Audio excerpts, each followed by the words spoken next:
Got it. All right. Well, today, ladies and gentlemen, we are on. I'm super happy to have Chris Farr from the University of the Arts on, somebody I definitely have a huge history with. And man, I appreciate your time so much for coming on with us today, Chris. So how are you today? Awesome. Doing great. Awesome. Thanks for having me. Absolutely. I wanted to bring Chris on as a resource through the lens of jazz improvisation. A lot of us in the public high school world, we go out to these shows, we compete a lot with our bands, we spend a lot of time on ensemble precision, and improvisation is something that, for us anyway, I thought it'd be really great to have Chris come on to talk about maybe some ways that we can start to incorporate improvisation into our pedagogy. And somebody who Chris and I have spoken with before, he has kind of his own approach on how to do things. So I thought this would be a great resource for us as jazz educators in the state, and really whoever's listening to this, to maybe pick up some ideas for how to get improvisation into our curriculum. So Chris, what I wanted to do first was kind of ask you about how you got your start with improvisation and just, your younger years in music in general. Well, my father was a sax player just by hobby. So, and he used to take me and my brothers out on little gigs. I mean, it was from like the mummers tradition in Philly, but I only did it for a couple of years, but it continued. My dad would take us out on gigs and he would be playing all these old standard tunes and I would have to figure out harmony parts to him. So my first exposure was like, it was trial by fire, and I'm sure I played a lot of wrong stuff. But when I look back on it, man, it was incredible ear training. And he wasn't like a schooled guy, but everything he played was totally consonant. He would kind of nail tonal center shifts. Like it was kind of interesting, interesting. And I remember he always played this one warm up, and I'd be like, Dad, what is that? And he didn't know what it was. And then later I heard the verse to Blue Skies after my dad passed away. I was like, man, that's what my dad used to play. He didn't even know what it was, but it was the verse to Blue Skies. Wow. So it was really, really interesting. But anyway, that's a long-winded answer to say, like, I did the traditional saxophone lessons, as you know, with Bill Garten, which was great because he addressed kind of everything.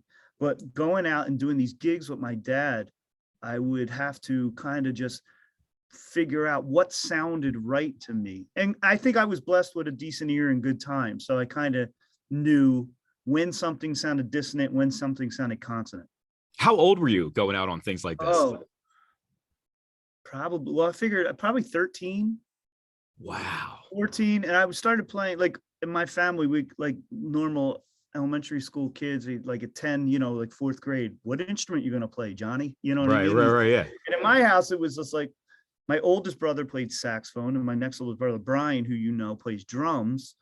And I actually wanted to play guitar first, but Mike Quayle wasn't available to teach me. He was gigging so much at the time. Oh and gosh. I said, well, we have saxophones around here. Wow. and Uncle Bill is available for lessons. So seriously, that's exactly how it went down. Man, what a setup to roll into Uncle Bill like that. Yeah. Oh, I was going to say, when did you start with Bill Garten? 10 years old. So I studied with Bill from fourth grade to senior in high school, with a couple little hiatuses in there because I swore I was going to be Pele. You know what I mean? So, but he was, I'm sure you've done plenty of stuff. I don't need to say anything more about Bill Garten in how dedicated he was to his students and everything, so. Yeah, but I mean, when you talk about pedagogy too, I mean, it's not like just a couple of sax players really thrive through him. I don't know, kind of everybody, the methodology. Yeah. And that's something for us anyway. I don't by any means look to put myself on Bill Garten's level, but it is something that's definitely on my mind about how organized is our pedagogy to put out consistent products every year. So when you look back at a methodology like that, that's a really big deal, Chris. So for you, as being one of the premier students from that, what do you look back on that Garten method as maybe the most impactful thing to you throughout your younger years, especially? Definitely, first of all, how much he demanded your scales, the fundamental of scales, and not just in scale form, in thirds, in triads. I have my horn here. Do you mind if I demonstrate stuff on this? Is that weird? Oh my gosh. Come on. Oh, so we would have, the lesson would just, but, he made you do.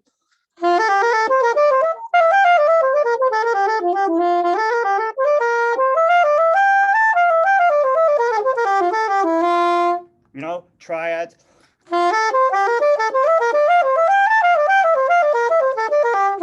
seventh chord. You know. So what that made sense, why that is important is because scales are only scales in one form.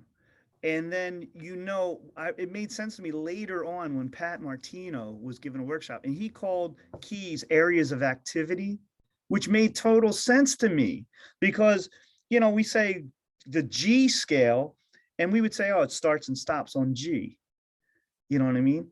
And that is now, what was it? 4 melodic examples of G-ness, the world of G. You know what I mean? So that's what was so important about that, is taking it out of scale form. And those are melodic examples. You know what I mean? Mm-hmm. So important that teachers, in my opinion, take it out of scale form. You know what I mean? And do those things, not only from a harmonic perspective, meaning like you could see that, oh yeah, the 2 chord is at A minor chord or the 5 chord, but just from a melodic standpoint. You know what I mean? How about, here's a G major chord. Did you ever think about playing that exercise that we did, G in thirds? Did you ever think about playing your diatonic 7th chords? Mm-hmm. You know what I mean? And then from there, it became, he all had us read from the Charlie Parker Omnibook. And at that point for me, it was just reading, you know what I mean? But I didn't really, but then I realized, oh, in the key of G, on G major, Bird would play. You know what I mean? And Dexter Gordon would play. Or Sonny Stitt would play. You know what I mean? When, Chris, when do you feel like that became apparent to you? As opposed to just reading it? You know what I mean? Like I did what you're saying with the reading, yes. But when do you feel like that awareness came in? Not until college. But I think I grew up in an interesting time. I think now that stuff is getting to students. Like I'm giving that students to some high school level students, because for me, improvisation was this big mystery. Like there wasn't a method like there is now, like all the transcriptions and everything, and then people started really saying, well, you're not making up new stuff. It's really soloing at the early stages is more about multiple choice. Like, meaning like I have 10 things I can play over that for now. And I'm not saying it should stay there, but I have all of those things that I just played that I know work and sound right. The voice leading is correct. You know what I mean? And I can say, oh yeah, that's what it should feel like. And here's what Sonny Stitt, and I can hear it in context. I can go to the record, hear how it swung, hear the placement of it, where it resolved, all those kind of things. And then from there, then I think you're ready to invent. I don't think you're ready to invent G major, just for an example. If you just learn a G major scale, that's one melodic example of the key of G in the notes in that order. Mm-hmm. You know what I mean? They're not in thirds. They're not in triadic form. They're not in 7th chord form. What I just played, if you look at,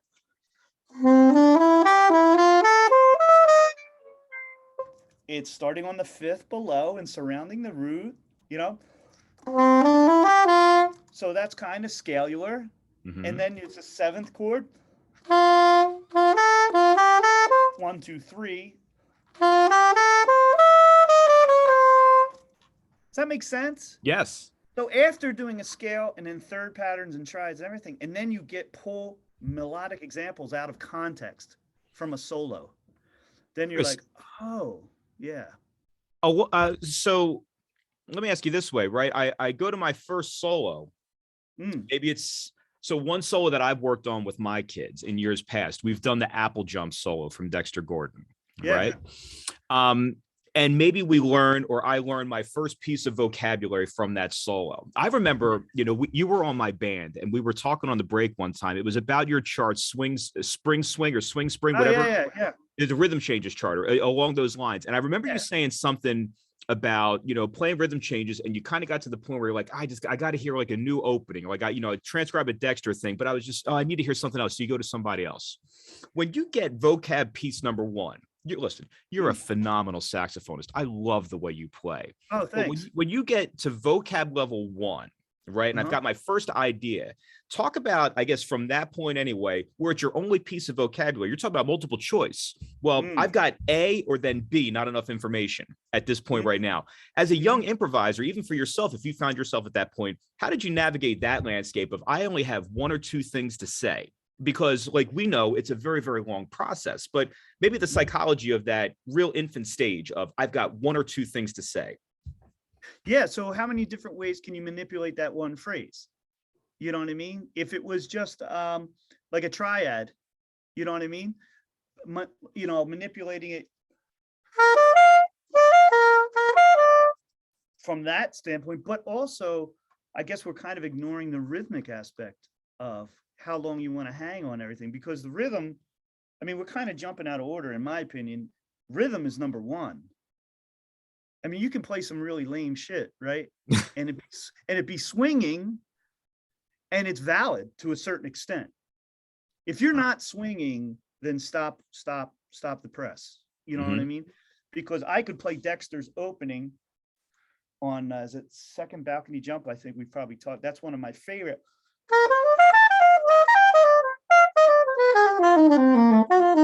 Like it's something like that. But if I played it like it's, you can tell it's like, yeah, I think that guy's hinting at rhythm changes. You know what I'm saying? You know what I mean? It's actually hard to do now. Yeah, right. But does that make sense? Yes, absolutely, You know what I mean? Chris. So, but back to your original question is like, another way to do it. In Jaleel Shaw, you remember Jaleel? I don't know. I know of him. I don't know Jaleel personally. I know Jaleel from when he was in Philly, and now he's, going on to such great things. But he even did a thing where he would hold a note for a whole section of a tune, one note, and just listen to where it was consonant and when it went dissonant. It was an interesting approach, like just a drone. It's like, let me hold the fifth and say, oh yeah, on the fifth bar it sounds like crap. So I mean, that note will work there. Wow. So for me, as a teacher now, I would say, like, here's this idea and here's how you can navigate, or we're talking about embellish that one idea you have. So it's about practicing slight embellishments, harmonically, rhythmically. So let's go back to the point about, the swinging thing, because I was talking about, in our notes about maybe some prerequisites, right? Somebody wants to get involved with improvisation, right? Yeah. If, like you said, if I'm not swinging, stop the press. So then for you anyway, when a young improviser comes your way and perhaps they're not swinging, right? Yeah. What are some tools that you give to young musicians that will in fact enhance their swing? That's a good one. Well, first of all, make sure their articulation is good. I feel like I have to talk about to most high school bands with jazz articulation, like a basic idea. Number one, tonguing up beats, slurring to downbeats, and making sure the downbeats are long, right?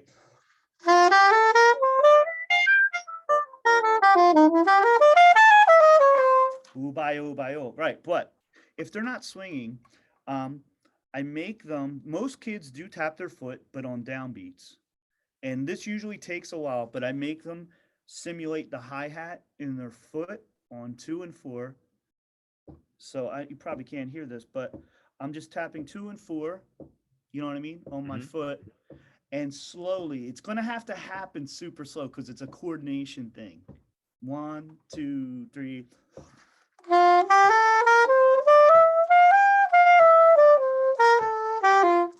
Sometimes I'll even bring a hi-hat. Wow. And this is the player, Chris, not you playing the hi-hat. This is they're doing that. Yeah, the player is also tapping 2 and 4. Because I remember playing with, I've played with Swana so much over the years. And I was looking down one time, and he's obviously killing the stuff. And I looked down, he's tapping his toe on 2 and 4. And I always had, I never thought I had to work really hard on my time. It always was kind of a natural thing. But I was like, man, that must be important if he's doing it. And I've heard people disagree with me on this, by the way. So let me just say that I've heard like Lovano is a beat one thinker. Okay. But I often wonder about that in that, are we talking about Joe Lovano at 65, 70 years old, who is thinking beat one after 40, 50 years of swinging his butt off? I would like to talk to the 16-year-old Joe Lovano, or Johnny, who hasn't listened to swing at all and doesn't know where the accented beats are. So, but that exercise, Earl, helps a lot. And it's hard. It's hard to tap on 2 and 4. So I don't know if that helps, but the 2 and 4, and eventually make it melodies. You know what I mean? Like,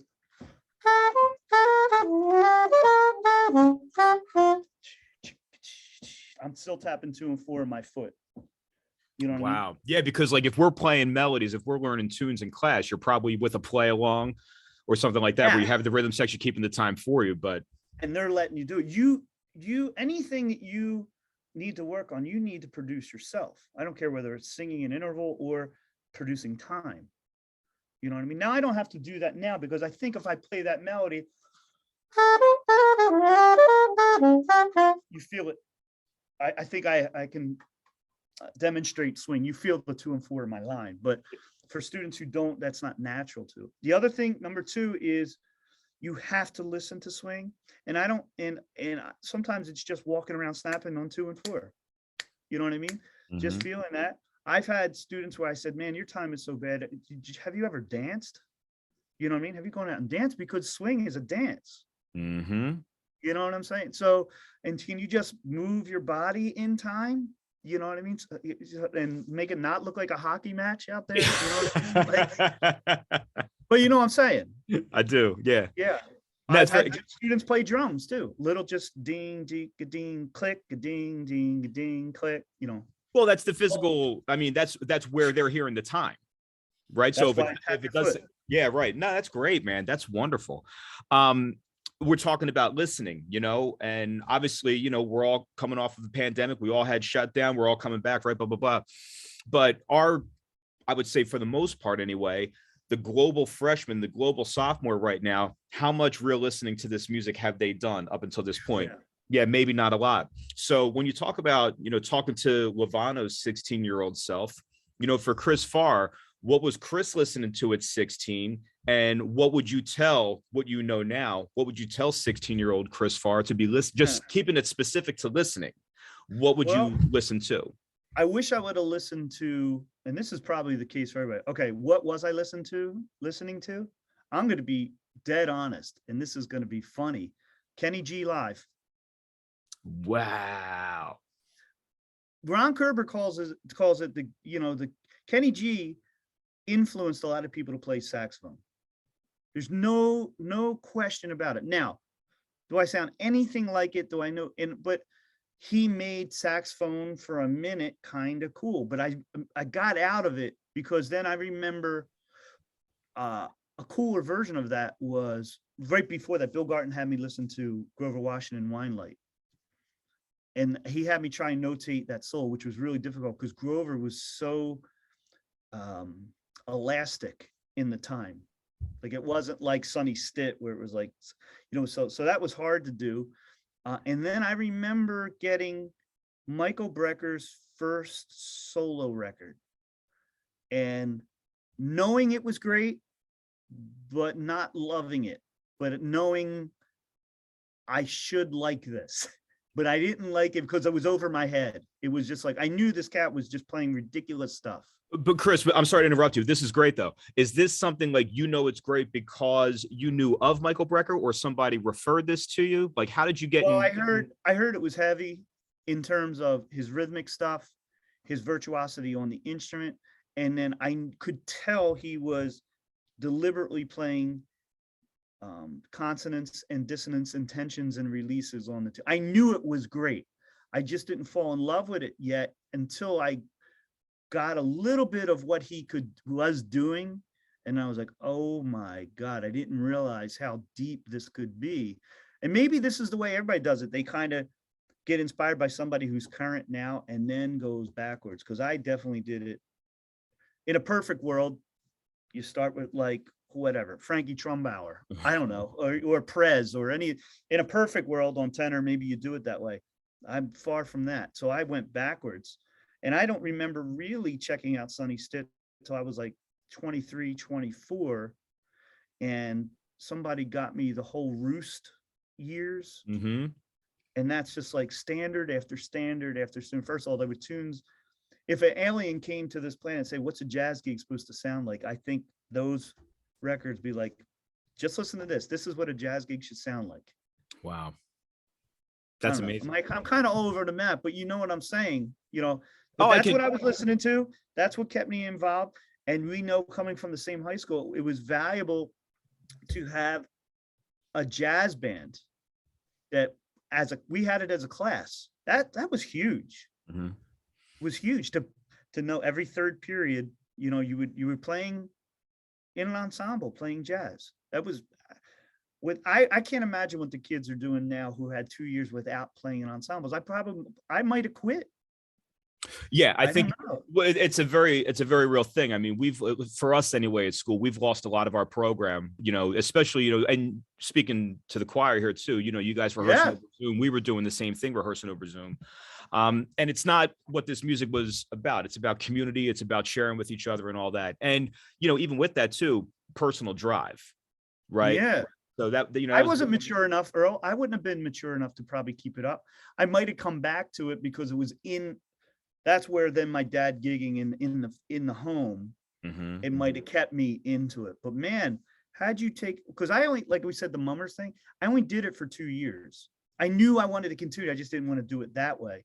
Right. And then school band and honors bands like the All South Jerseys and all that kind of were super important to me to keep me interested. Had that not been there, I don't know.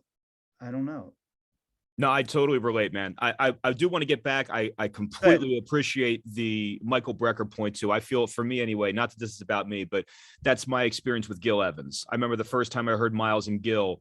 As a writer, you know, as a big band lover, I just remember listening to that stuff like, I just don't get why this is so heavy. You know, it just didn't do anything for me. And then, you know, through my own, and thankfully, you know, God rest his soul, but Billy Z kind of opened my eyes to that as well. But you're right. You know, you listen to something and you're not sure if you should like, I mean, you probably should, but it just doesn't mean anything to you. And the other It's okay to not like it too. I think everybody thinks like, yes, you have to like it. No, you don't have to like it. And That's it's so okay true. to not like it now and like it later, Yes. or never like it. Or never like it. That's okay. And then, Chris, the other thing that I think is so important, I know I've battled with this too, but Dr. Germer from University of the Arts, the librarian, I remember I went to him one time and, you know, I was just talking about the music history stuff, and especially with regards to jazz. And I said, man, I feel like I want to start this thing from the beginning. You know, because as a historian, you want to feel like you're getting it all the way from the back. So you talk about where we're going to go to Frankie Trumbauer. And I remember Doc said, well, what are you going to do? Go back to like chant music? You know, like how far back do you want to go? You know, and it's so true. It's like, it's just the fact that you are jumping in. It might not necessarily matter where you jump in, but damn it, just get hooked. Get something that you love and then use that to explore. Yeah. That's wonderful. Chris, when you look at your approach to teaching improvisation now, and again, you've put out a bunch of saxophonists and musicians all around that, you know, listen to you, and you've kind of got your own sound. And can you talk about maybe when you start improvisers out, maybe anything that you kept with you from your early years, or anything that you've kind of developed on your own where, you know, they're great assets that we could put into our ensemble rehearsals when our jazz bands meet down here in the public high school world? One thing that's been super helpful, and I've really kind of done this over the past few years, what you probably notice is when a student sees, let's say, a G7 chord, what's the first note they want to play? A G. That's the only information they really know. They see the letter G and they just relax, and they rely on that. So I kind of call it, I'm going to cure you of your root-itis. And I remember riding to a gig, playing in Terrell Stafford's band. I rode to a couple gigs with Dick Oates, and Dick was like, man, yeah, it's like, I'm glad to hear you say that. Like the root is like a wrong note, man. Wow. But a passing tone. So this might seem really academic for certain people, but I make students, even if they start with, I don't care if it's Impressions or Little Sunflower that has a little more changes, or Maiden Voyage. And then the other thing is starting with blues, I think actually can be a mistake because that's a lot of information actually in a blues. But I'll just put chords up on the board and say, here are all dominant seventh chords. Here's your tempo. And on the downbeat, play the third of every chord. Play the seventh of every chord. Play the ninth of every chord. Right? That is your home chord. Those are your starting notes. Play the fifth of every chord. And then I'll make them do two. So let's say if we're doing a blues, Earl, just for shits and giggles, key of concert B flat, I want them to be able to go to the, you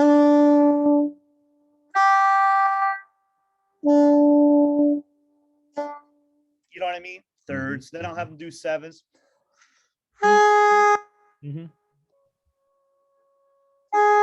Ninths, fifths, and then I'll come up with these little matrices. All right, I was like, play 3, 9, 7 on every chord.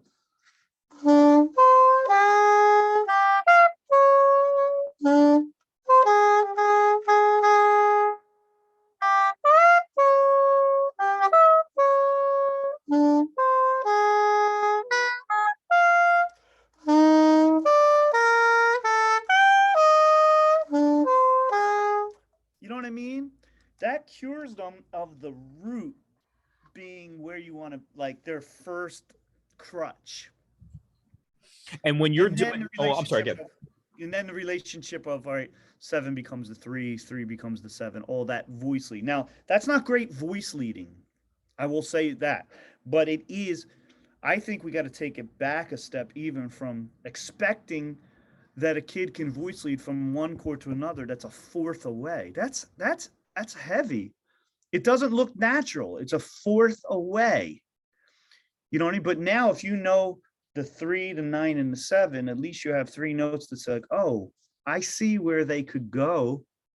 You know what I mean? And also you'll sound automatically inside the chords from not a root thing. You'll be inside the 3, 7, and 9. Chris, do you feel like this is beneficial for music? And of course it's been, I mean, this is a great exercise, but when you talk about levels of understanding, would you start somebody with the roots first, or are you suggesting this as a place to really get started when you're beginning? No, I think roots, you should start with roots because I always think you got to hear harmony from bottom up. So if I go on a bandstand and there's still plenty of tunes that I could learn, or ones that have some decay to them, you know what I mean? So like I go up there and it's like, oh yeah, I've played that. What's that 8th bar chord? What's that? You know what I mean? So that is, I solve that problem by listening from bottom up. You know what I mean?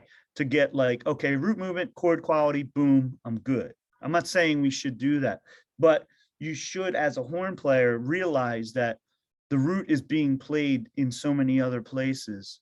And really the coolness sounds about the note that you play against that root, the interval that's created from the root to the 5th, the 7th, the 9th, and how they ring true, you know, on each individual chord. So it's a very academic, mathematical thing, but at least when you see a B flat 7, you'll be inclined to play a D, an A flat, or a C. Yep. And, you know, when you're talking about the academic thing, I think that's one of the things that can really handicap us and especially for people who aren't jazz players, right? Because improvisation is such a difficult thing to quantify if you're not living in that world. So we kind of gravitate towards things like chord scale relationships and kind of marry all the harmony to that. You know, your particular situation where you were, I guess, drilled early on by ear, not even using music theory.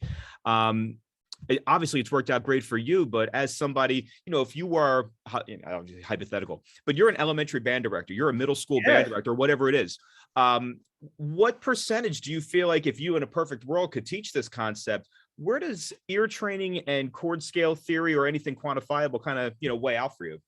I mean, I think it's necessary to take it to another level, but I'm not so sure that at your stage of the game, it teaches listening so well. You know what I mean? At least my thing is taking smaller bits of information, you know what I mean?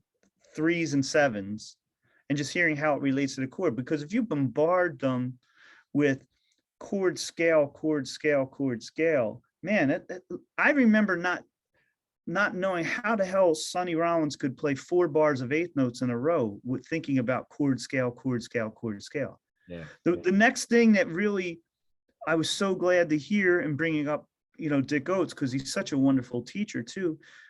You have to get your 5-1 resolutions together. That's where it's at. You know what I mean? That might be a little heavy from what we're talking about, but it's very good for No, talk students about to it, man. do. Go. What do you got? Yeah, Go. just arpeggiate 5 to 1, 1, 5, 1. You know what I mean? Just go.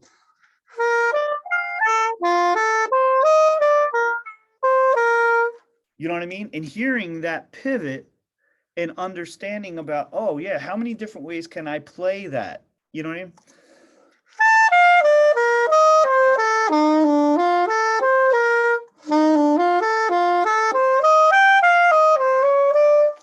You know what I mean? Because Yeah, you can hear you're doing that 7/3 resolution there. Is that where that exercise kind of comes in? Yeah, totally. Because you don't have to worry about, if you could get rid of a lot of times I get rid of the 2 chord, I don't, in a 2-5-1, and then I'm thinking about half as many chords as I needed to before if I'm taking any standard tune. If I took Stella by Starlight, it's like chord, chord, chord, chord, chord, chord, chord. Yeah, right. And it's 2, 5, 2, 5, 2, 5. Now I'm just thinking 5, 5, 5. And it made more sense to me. It's like, oh, the 2 is part of the 5. It's extensions of the 5. But I can think about, now my lines can be a super lot longer. That's so funny you bring that up, man. I remember when we were in college, when I had Ron for improv, and you actually came in and subbed one class. That was, this is going back 20 years, I think. Yeah, somewhere around there. But I remember this was actually the point that you talked about in class, and it still sticks with me. And I was playing Stella this weekend. I was on a wedding, doing cocktails, and played Stella, and that, right, it's A7 altered for 2 bars as opposed to like E7. Yeah, I mean, you just play on that now.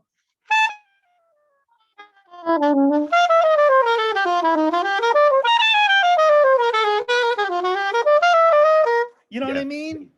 I'm not thinking about 2, 5, 2, 5. I might occasionally to get a certain sound, but no, it frees up in my mind. You know what I mean? So once you get to 5-1 resolutions, you'll be. That's better. a great point. And, something, I guess this will kind of be the last thing, for time's sake, but, tied into what you just talked about, there's differing schools of thought, right? Some people say, oh man, and just like you brought up, like start with the blues. And other people are like, well, the blues can be tricky because the harmony moves quick. So maybe start with an impressions or a modal thing. Yeah. And also it's dominant. You know what I mean? It's like, what do you mean? You said we're an F, but it says F7. What do you mean? Right. Mm-hmm. I mean, like a 4, and that's a great idea. Like starting out with like a 4-bar sound or an 8-bar sound, but giving the students a chance to kind of sit in a sound for a little bit and navigate, kind of like what you said, what works, what doesn't work with the ears. Yeah, I mean, that makes you're asking somebody to react swinging, and a chord's only lasting 2 beats, like in the second bar. If you're doing 4 sharp, 4 diminished, what? How can they honestly make sense of that? Modal made so much more sense to me to bask in a sound for a while. Yeah, right. So many great, talking to Eric Alexander this weekend, as a matter of fact, and Eric was saying, it's like he, in his practice sessions, he opens up to a tune every day and practices it like a cadenza. Each chord situation is a cadenza. So he might open up to Stella by Starlight.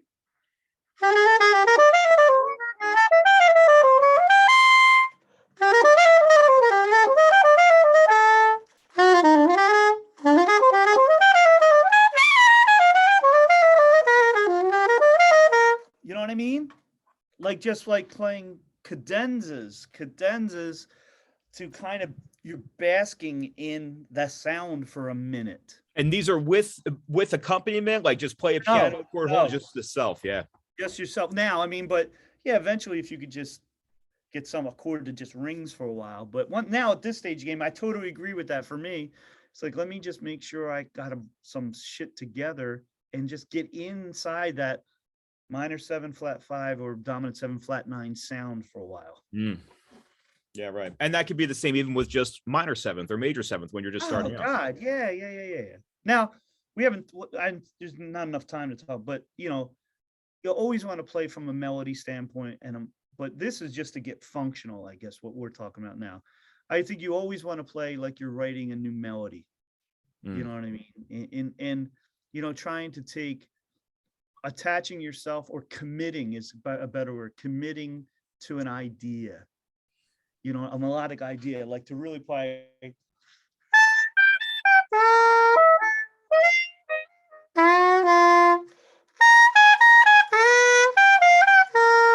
You know what I mean? Like just committing to an idea and feel like, oh yeah, that would be a great new melody. Yeah. That way, and then working it through the tune, taking that same shape. Yeah, because then the listener's kind of like, where's he heading next? Where's he going? Where's he going? It's not just this run on, it's like, oh, it's like, what's he going to say about this next chord in reference to what he just played? That's interesting to me. Right. That's what great melodies are anyway, right? I mean, yeah, absolutely. Yeah. Well, man, this was wonderful, Chris. Thank you so much. I'm going to let you roll right now, man, but I appreciate your time and your insight so much. This is wonderful. Cool. All right, All right, man. Let's try to do this again at some point too. I would love that. I would do it anytime. Awesome, man. Thanks, Chris. Have a great one, buddy.